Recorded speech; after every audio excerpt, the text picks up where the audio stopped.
However, I also recognize that there are some problems, some reasons why people don't want to do sports psychology. So that's actually what I'm gonna talk about next, because I used to have some of these problems too before. So I've listed out 4 problems that people have for starting with sports psychology.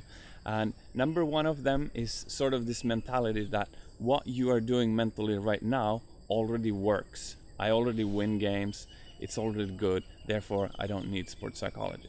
This can also lead to sort of a scareness that if I start changing what currently works, well, what if I destroy things? What if I make it worse and then I cannot get it back? Second problem can be that psychology can be very personal. It's this thing that's inside us that we cannot touch, and it's almost like someone's gonna change your ego and like tell you how to live your life, and some people don't want that, and it just feels like almost like someone is intruding you if they ask you to do psychology, which is also a problem that we'll address. The third one, which is sort of related to the second one, is that some people are scared of psychology in general. I used to be scared of psychology. I used to think that if I read psychology of any sort, I will become sort of a creepy, manipulative person that will just see patterns everywhere and like overanalyze everything, and I would be very unhappy. And the fourth problem that people have is that it takes time. You actually maybe have to sit down and read a book, or take time to listen to a podcast, or take time to sit and do some sort of exercise or whatever, which we will also address here. Okay, so first, for the people that think that what they have psychologically already works, which is great if that's the case, and you don't want to change it, you don't want to destroy it, you know. So as I said, we all in the car analogy, we got certain buttons that were uncovered that we could use. And probably for you in this analogy, it's almost like the perfect buttons that you could see were visible for whatever you had to do in your volleyball career so far. I hope that makes sense. Everything you have done, you actually naturally had the good psychological tendencies to do that. However, you still probably have buttons that are invisible, which means that you might end up in situations where it doesn't work. You might already have those situations, it's just that you don't recognize those situations. Or maybe you do recognize that in some parts your psychology is a little bit off, but sometimes it works, which means that you think it's not worth trying to change, because what if you lose this thing that works, and you know, maybe you don't believe in sports psychology, so it's not going to fix the small thing that doesn't work anyway. So if this is the case for you, again, this is what I wish someone had told me years ago, and this is my personal experience. My personal experience is that even if you do uncover more knobs, more buttons, you can still make the buttons be in exactly the same position as they were in the beginning. You only have more possibilities, more opportunities, more tools, but that doesn't necessarily have to mean that you have to use those tools. And actually, since your natural tendencies are your natural tendencies, even if you learn sports psychology, your natural tendencies will be to do exactly what you used to do before. So you actually are going to have to do stuff to change, which means that merely learning about those things, merely seeing the buttons, is not gonna actually change how you work psychologically. I hope that makes sense. Even if you see a button, you don't have to push it. And then, what if actually what you're afraid of would happen? What if you would start studying sports psychology or learning sports psychology, and you would actually lose something that you have right now psychologically? Well, my explanation to this is sort of the same as the idea with this YouTube channel. I don't like shallow explanations, because shallow explanations are very easy to interpret wrong. I could tell you to go and think positively on the court, stay in focus, think about that, But you know what? That might not work, because you haven't looked at the problem properly. You haven't understood the underlying concepts, why it works, which means that all of a sudden some sort of positive thinking, whatever, bullshit, or not bullshit, whatever it might be, is not gonna work, because you haven't actually looked at it deep enough. It's just the same as with volleyball technique. Well, someone can tell you to do that, but did they tell you why to do it? Do you actually understand why you do it in certain cases? And if you know why, well, then you might be able to understand that this is not going to work in some other cases. But if someone just gives you the shallow explanation, hey, this is how you do it, well, you're going to start applying it everywhere, but sometimes it's not going to work. So it's a problem. So in case this would happen, that you would psychologically lose what you have today, I merely think that it's a problem of not diving deep enough. Because when you do dive deep enough, things tend to go like full circle, and then you understand it from both sides, and you actually understood why this halfway, the shallow learning, didn't work out. I hope that makes sense. So now for the second problem. What if you think that psychology is too personal? You know, it's your personality that you've been building all your life, and you don't want some sort of book or idea to come and change those things, because it's just too personal. It's too much you. Here's the thing. I bet you that during a day, a normal day, you think a lot about thinking. You wonder why you do certain things. You wonder why you're unhappy sometimes.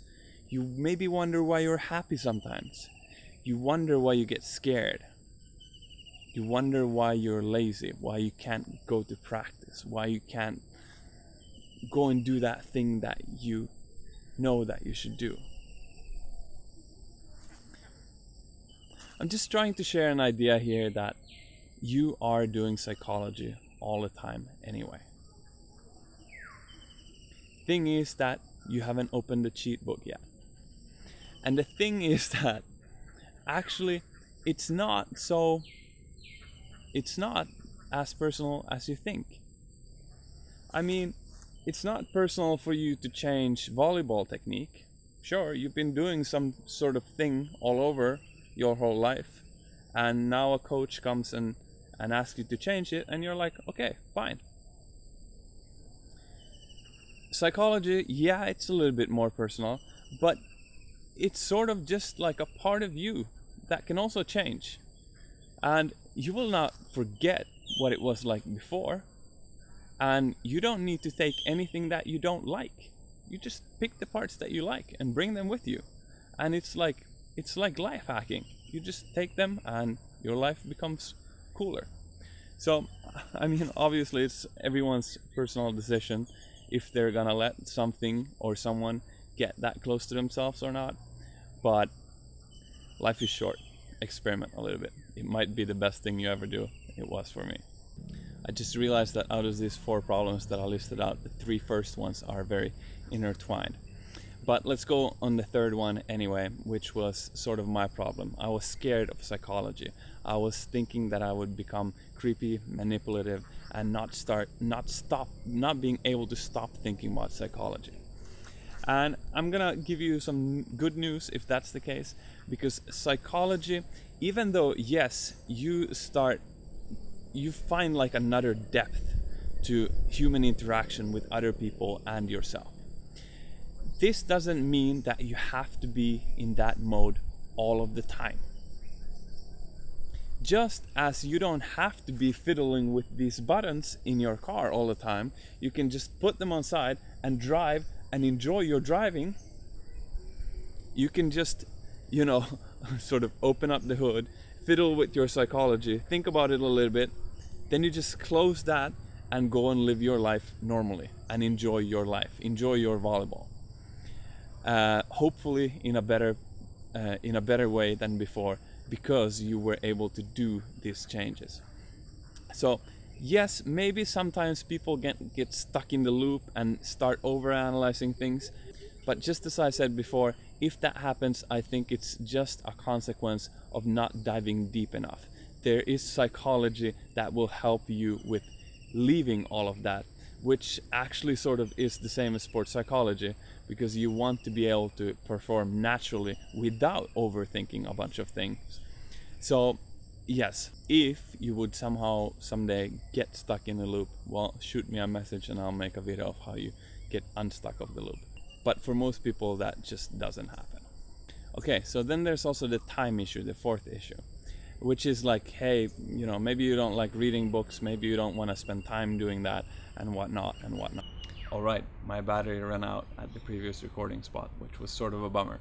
But as a sports psychologist might say, shit sometimes happens, just don't let it become bigger than what it actually is. So just do whatever necessary actions as fast as possible and make it as good as possible from the new circumstances. So here I am, continuing from another spot. I think we were at point 4, which was the time issue. Some people don't want to spend the time to study because, well, that's boring and whatnot. The good thing is that, as with many other types of learning, the best way to learn is to learn just a little bit every day.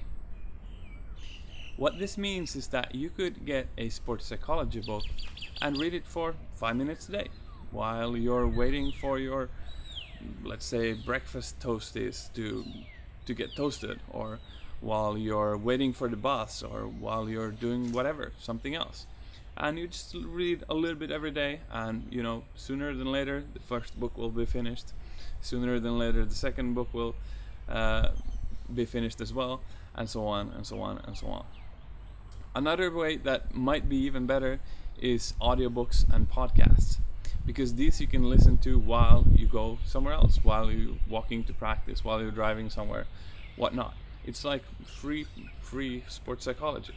Podcasts are actually free as well, so that's even greater. So what I'm saying is that no, you don't need to stop all your life and go and quit your job and apply to university for a sports psychology degree to be able to learn sports psychology. There are way easier ways to implement it into your daily life, the way you live life right now. Also, another benefit with sports psychology that it will give you, that I haven't talked about yet, is that it will give another depth to the game. Because the game is more interesting the more you know about the game. I hope you understand what I mean here. Let's say that you only knew beach volleyball technique, but you had no idea about strategy. Well, the day you learn about strategy and you can see the game with another dimension, it's gonna become more interesting to see and play the game. Psychology is gonna be same type of thing. Once you understand the psychology, you have like a third dimension, third way to analyze the game, third way to understand what differentiates teams from winning or losing and whatnot, and it will become more fun. It will become more fun to watch games. It will become more fun to play games. So I think very soon, if you start reading or listening or whatever, learning, you are going to find it so interesting to learn and give it you so much benefit of pushing these new buttons that you didn't know existed before, that you will continue learning even more. Cool, that's about it for this video. I hope I have given you some new ideas and thoughts that you didn't have before, and that they will benefit you and your game and your life in the future. It just simply is more fun to drive a sports car with the sports button visible and pushable. So if you like this video and if you would like my project to grow faster, you can click the like button. You can also click the subscribe button if you want more videos like this, and you can join my Facebook group if you want even more in-depth discussions. You can comment below if you have any questions or wonder about something that I talked about. Maybe I wasn't clear enough in something or whatever. And you should also share this video to a friend if you have a friend that you think needs this message. If you want more sports psychology videos by me, there are already sports psychology videos on my YouTube channel before this video, and I will be creating more of them in the future. And someday I will also create a more in-depth, complete, full sports psychology course. In case you're watching this video way after the day when I'm actually recording this, you can always go to www.learnbeachvolleyballfast.com and see if that course would be available. Basically, my own story with sports psychology is that I had a lot of stuff psychologically very wrong, and there was a lot of buttons that I couldn't see in the beginning. And I've read many different sports psychology book and other psychology book and personal development books, and sort of combined them to these new meta insights. Also, after that, I have taught sports psychology to many people and sort of seen what seems to work and what seems to not work.